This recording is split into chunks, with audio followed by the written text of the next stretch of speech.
Owen, you're all competitive animals, obviously. When you see George playing as well as he has done, what does that do to you and your approach and your sense that you perhaps really need to hit the ground running when you come in and take your chance? Oh, it's brilliant. George has obviously been playing fantastic. The team's been playing really well. It's exactly what you want as an England player. I can't speak highly enough of the way that he's been performing, and the lads as a group. So do I want to?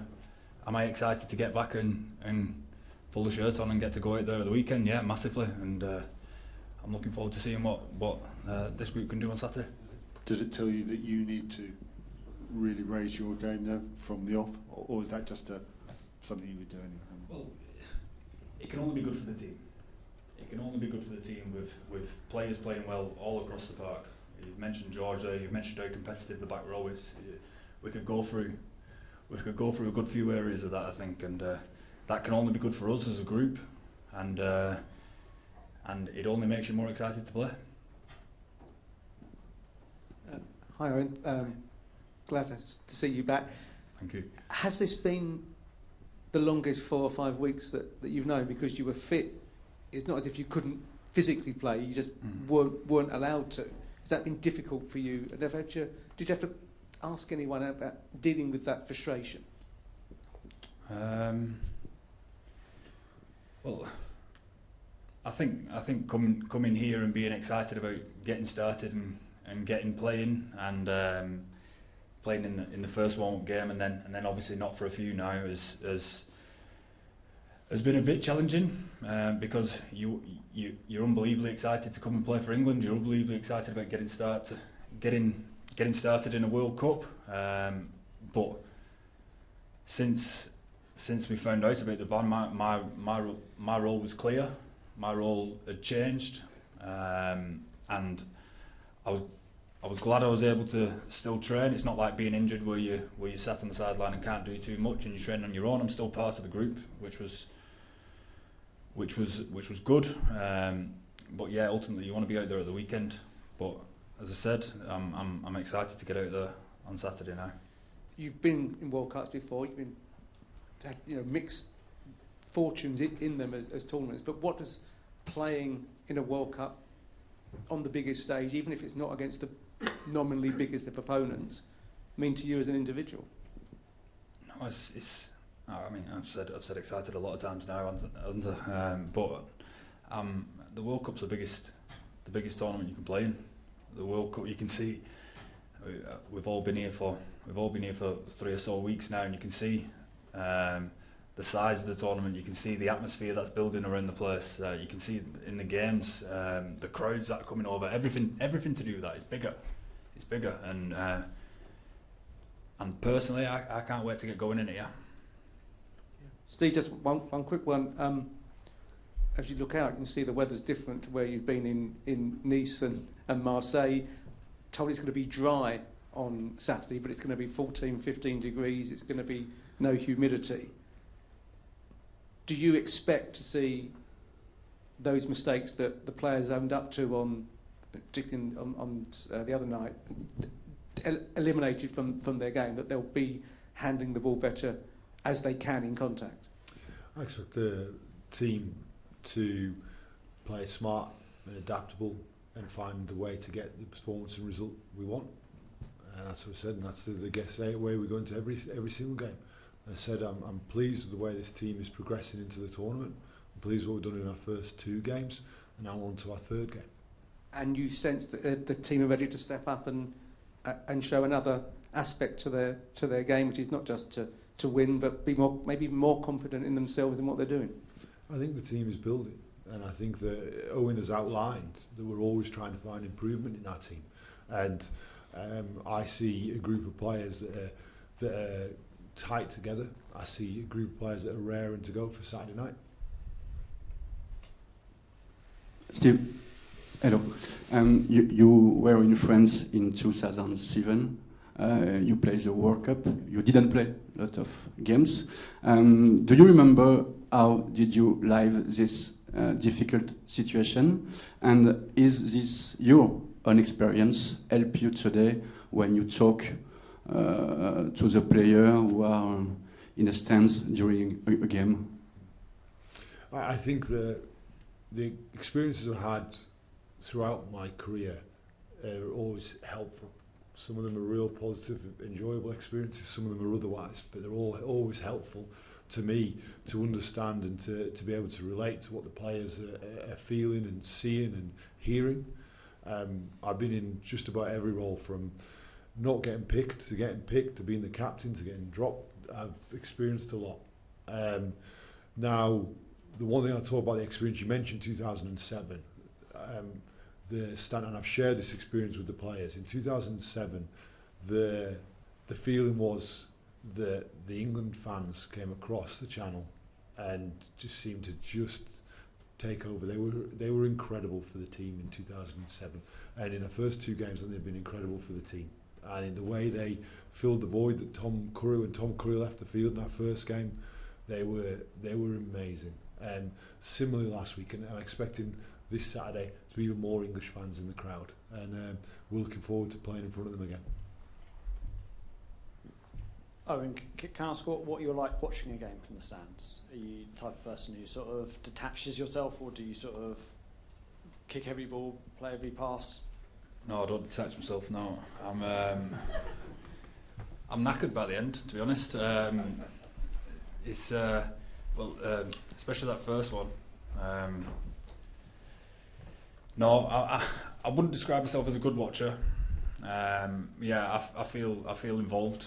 I feel like I'm out there at times. I feel every emotion that goes with it at times. I think sometimes I reckon a bit more so than if I was playing. I wouldn't describe myself as the best in the stands now. I think I saw a video where Catherine, after the game, sort of speaking to you and said she could hear you from her seat. I don't know how far away you were, but I presume you were quite loud. Me? Yeah. I don't know if she was talking about me personally. Okay. Maybe. I don't know. No, I wouldn't say I'm unbelievably loud. It's just more, the emotion of the game. I feel like I go through it all at times. Yeah. Do you understand then when fans sometimes get frustrated when there are drop passes and things, and there's obviously context with sendings off and slippery conditions, and you probably see both sides of that? I get the passion that the crowd is bringing. I get the will to want us to do well, and obviously all the emotions like I just talked about that go with that. And I think that as we've already said, I think the team has done unbelievably well to find ways to win test matches, to find ways to close out games, to find ways to dominate at times in periods. I understand what you're talking about in terms of the emotion that goes with sat there watching. I also see what the team's doing on the field. And just one more, can you sum up how Marcus has developed as an international fly half? You've sort of seen the sort of full journey, and just how much of a better player he is now from having that experience and played in so many big games to when he first came on the scene. Yeah, no, I mean, he impresses everybody every day at training. He impresses everybody with every aspect of his game. He's obviously someone who's controlled the game for Harlequins between him and Danny for years now at such a young age. He's got the ability to break games open, which he always had. He's got the ability to control games, to do the right thing at the right time, but to also unlock a game by creating something out of nothing. And not many people can go from club rugby, doing that at club rugby or even at European rugby, to being able to do it on an international stage, and he's showing that with the impact he's had over the last 3 weeks and obviously in the past as well. And I'm sure he'll just keep getting better and better at being himself. And just what does it say about his skill set that he can go from fly half to fullback? I guess you've seen a few people like Alex Good and Brendan Barrett do it, but not everyone can make that shift. No, definitely not. As I said, him being able to break games open and him being able to, the athleticism that he has, and to be able to beat people, go around people, use his feet like he does really well, probably lends itself to doing that as well. So as I said, I can't speak highly enough of Marcus. Steve, exciting day ahead for Theo Dan. How are you seeing him develop in this World Cup environment over the last couple of months? Yeah, I think what you see with Theo is that any challenge you put in front of him, he just embraces it and goes straight at it. I think he's a really talented rugby player who I think has a fantastic feel. The rest would say is his hunger to learn. And I know I talked about the senior players earlier, but I talked about the influence Jamie George has, who's always helping us front row forwards, the hookers in particular, but all the front row forwards. And I think for Theo, I think he's one of these young players who just can't wait to jump out there on Saturday night. Is a young Theo the same as a young Jamie George, or is the role of the hooker continuing to develop generation on generation, do you think? Well, I think that different players have different strengths. And that's great, because then you get a different blend, and it gives you the ability to do different things within the game, from the start of the game to the latter part of the game, or between games. And I think you see that in a number of our positions in this squad. You see the ability everybody has got different strengths. Now what I'm asking the players to do is ensure they bring their points of difference onto the pitch. And I was going to ask you about Jack Willis finally. What point of difference are you looking for from him this weekend? What does he bring to this team against Chile? Well, I think everybody understands, rugby understand that point of difference that he has, in particular around his work on the floor in terms of pinching opposition ball, and he does it in big games. You've seen it do it for England. You've seen it do it for Wasps previously. You've seen it doing it in the top 14 this last year. But that would be to not consider the full round, all of his game. I think he is a big, powerful ball carrier. He's a very, very good tackler, and he runs exceptionally hard. So again, it's another one of the strengths that we have, and Owen alluded to this in the strength we have in multiple positions in this squad. Thank you. Owen, have you been working on your drop goals in training as well, and have you knocked any over from halfway? I have. No, we practice them all the time. I think George has already spoken about me, him, and Marcus. Usually after every session, trying a few. Everyone was practicing them from halfway after that first game. So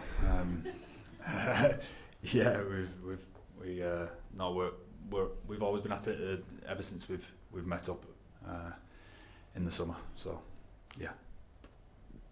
Okay. Thanks, guys. Thank you. Thank you.